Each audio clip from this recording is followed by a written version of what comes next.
तलाक दे देता हूँ, मैं तुम्हें तलाक दे दूंगा, मैं तुम्हें अपने घर में नहीं रखूंगा।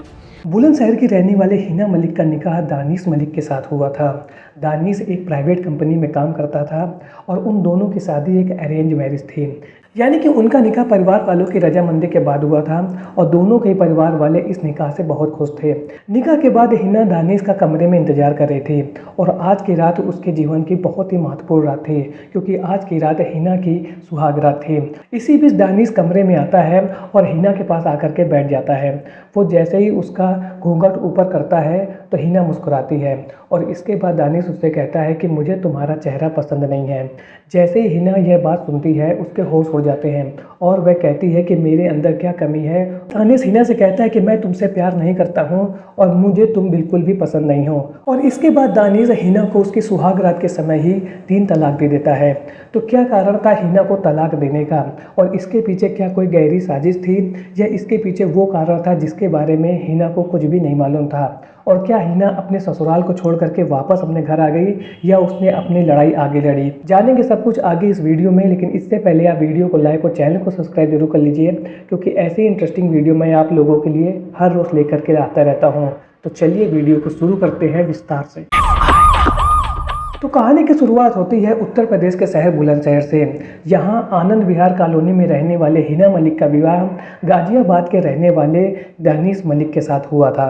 दानिश एक प्राइवेट कंपनी में जॉब करता था और उसकी अच्छी खासी सैलरी थी और इस वजह से हिना के परिवार वालों ने उसके निकाह में 30 लाख रुपए और एक कार दिया था, यानी कि अच्छा खासा दहेज दिया गया था हिना और दानिश की शादी में। और दोनों के परिवार वाले इस शादी से बहुत खुश थे, यानी कि जब शादी हो रही थी तो ऐसा कुछ भी नहीं कहा गया था कि जिसकी वजह से उनके बीच में किसी भी तरीके की गलतफहमी हो या किसी भी तरीके का कोई वाद विवाद हुआ हो। दोनों की शादी बहुत ही राजी खुशी के साथ हुई थी और दोनों ही इस शादी से बहुत ज़्यादा खुश थे और परिवार वाले भी इस शादी से बहुत ज़्यादा खुश थे। निकाह के बाद हिना अपने रूम में वेट कर रही थी दानिश का और इसी समय दानिश रूम में आता है और उसके पास आकर के बैठ जाता है। दानिश हिना से यह कहता है कि तुम कैसी हो? हिना कहती है कि मैं बिल्कुल ठीक हूँ। और इसके बाद दानिश हिना का घूंघट उठाता है। जैसे ही वह उसका घूंघट उठाता है हिना मुस्कुरा करके उसकी ओर देखने लगती है और इसके बाद दानिश उससे यह कहता है कि मुझे तुम्हारा चेहरा बिल्कुल भी पसंद नहीं आया है। जैसे ही हिना दानिश की यह बात सुनती है उसके होश उड़ जाते हैं और वो कहती है कि मेरे अंदर ऐसी क्या खराबी है, ऐसा क्या मैंने कर दिया है कि तुमको आज मेरा चेहरा पसंद नहीं आ रहा है? जब तुम निकाह तय करने आए थे तब तो तुमने मुझको देखा था और उस समय तुमने ऐसा तो कुछ भी नहीं कहा था। तो इसके बाद दानिश कहता है कि मैं तुमसे प्यार नहीं करता हूँ और मैं अपनी गर्लफ्रेंड मुस्कान से प्यार करता हूँ। और इसके बाद दानिश हिना को अपनी गर्लफ्रेंड मुस्कान की तस्वीर दिखाता है और कहता है कि हम दोनों 5 साल से रिलेशन में हैं और मैंने जो तुमसे निकाह किया है वो केवल अपने माँ बाप की इज्जत रखने के लिए किया है, मैं तुमसे प्यार नहीं करता हूँ। और इसी बीच उन दोनों में वाद विवाद होने लगता है और दानिश हिना को 3 तलाक दे देता है। लेकिन हिना दानिश के साथ भाग करके नहीं आई थी, उसका निकाह हुआ था समाज के सामने और समाज की रजामंदी, परिवार वालों की रजामंदी के बाद ही वो दानिश के घर आई थी। हिना 3 तलाक दिए जाने के बाद भी अपने मायके नहीं जाती है और ससुराल में ही डटी रहती है और वह यह चाह रही थी वह किसी न किसी तरीके से दानिश के दिल में अपने लिए जगह बना ले और इसी वजह से वह 2 सालों तक अपने ससुराल में रहती है और इस बात का वेट करती रहती है कि एक न एक दिन ऐसा जरूर आएगा कि परिवार वालों यानी कि मेरे ससुराल वालों के दिल में मेरे लिए जगह जरूर बन जाएगी। हिना का निकाह दानिश के साथ 2022 में हुआ था और उसने अपने ससुराल में तलाक दिए जाने के बाद भी 2 सालों तक वेट किया और इसी बीच हिना प्रेग्नेंट होती है और एक बेटे को जन्म देती है। हिना यह सोच रहे थे कि जैसे ही घर में एक बच्चा आ जाएगा तो हो सकता है कि दानिश और उसके परिवार वालों का जो बर्ताव है उसके प्रति उसमें कुछ सुधार आ जाए, लेकिन ऐसा नहीं होता है। हिना के मां बनने के बाद भी और घर में एक पोता आने के बाद भी दानिश और उसके परिवार वालों के बर्ताव में किसी भी तरीके का कोई बदलाव नहीं आता है और वो लोग लगातार हिना के साथ गलत व्यवहार करते रहते हैं और उसको शारीरिक और मानसिक प्रताड़ना देते रहते हैं। इसी बीच एक रोज हिना अपने कमरे में सो रही थी और उसी समय दानिश उसके कमरे में आ जाता है और वह उसके ऊपर पेट्रोल छिड़कने लगता है। जैसे ही हिना को पेट्रोल की महक लगती है उसकी नींद खुल जाती है और वह जोर जोर से चिल्लाने लगती है। जैसे ही वो चिल्लाती है आसपास के जो लोग होते हैं पड़ोसी मोहल्ले वाले वो उसके घर पर पहुंच जाते हैं और हिना को चिल्लाता हुआ सुन करके दानिश उसके कमरे से भाग जाता है और उस दिन हिना की जान बच जाती है।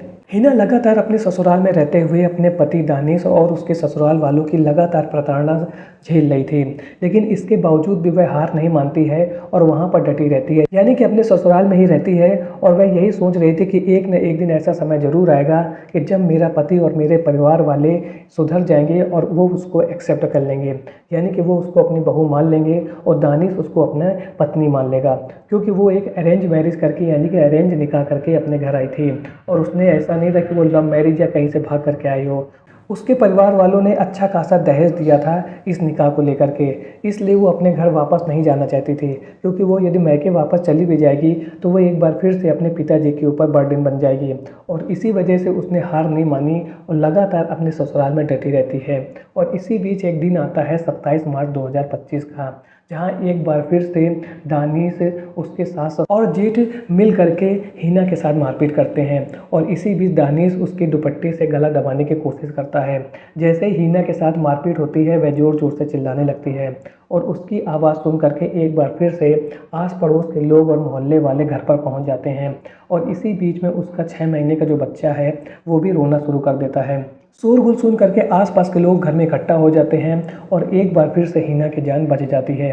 जब ये सब बातें हिना अपने पिता को बताती है तो पिता उसके ससुराल में पहुंचते हैं और उसको अपने साथ ले करके अपने मायके यानी कि उसके घर वापस चले जाते हैं। हिना जब अपने पिता को अपने ऊपर बीती पूरी कहानी बताती है तो हिना के पिता रोने लगते हैं और इसके बाद वो यह कहते हैं कि अब बेटी तुमको किसी भी तरीके का दर्द या किसी भी तरीके की प्रताड़ना सहने की ज़रूरत नहीं है।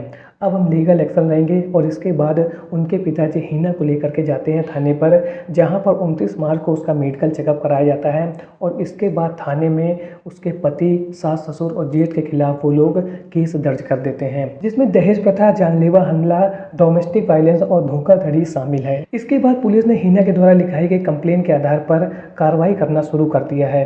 तो आज की वीडियो में आपने देखा कि कैसे हिना नाम की लड़की ने अपने ससुराल वालों के द्वारा किए जा रहे अत्याचार को लगातार सहा। जब उस अत्याचार की एक लिमिट क्रॉस हो गई तो उसके बाद उसने पुलिस का सहारा लिया और अब पुलिस ही उसके ससुराल वालों का अच्छी खासी तरीके से इलाज करेगी।